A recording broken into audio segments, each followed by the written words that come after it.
waad mahadsan tahay su'aasha u dambaysa markii madaxweyne Cabdicasiis la doortay waxaa la magacaabay dad dhalinyaro oo wasiir u badan oo aad ka mid tahay waxaa maqalnaa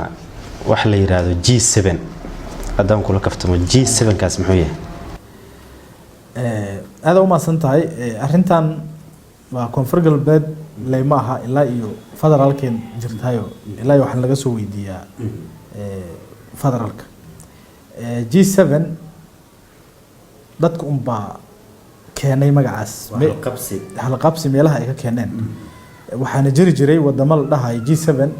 oo hadda marayaan G20 marba say wax loogu daray marka G7 waxay ahaayeen 7 wadan oo qawi awood leh oo go'aanada soo adduunyada gaaray hadda G7 waxaan maqalnaa maalmahan in team anay kamid ahay loo tilmaamo sababta ay u raacayaan waxa jirto 7 wasiir oo aan kamid ahay 7daas wasiir waa 7 wasiir oo dhalinyaro ah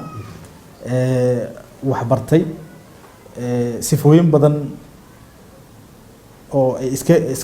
iskaga soo doorteen dadka kale ka common ka wada yihiin wadada isku xiran oo saaxiiba 7daas marka wax gooni oo ay wadaan malaha xukuumadda ay kamid yihiin laakiin way isu badan yihiin shirarkooda iyo iska warqabkooda iyo isu tanaasulkooda isla socodkooda iyo inay dawladda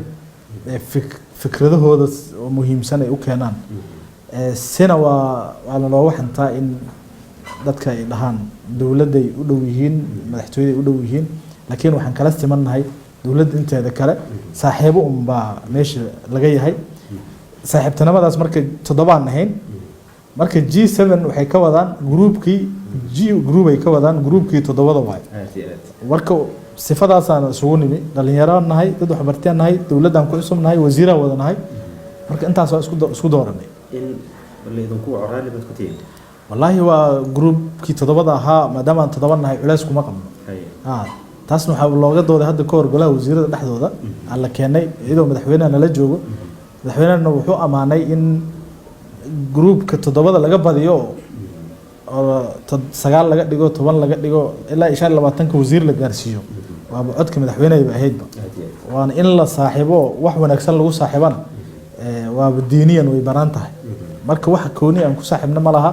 danaha koonfur galbeed iyo siyaasadda koonfur galbeed in la hego meel fiican la geeyo madaxweynaha uu hogaamiyo intaas baan ku saaxiibnay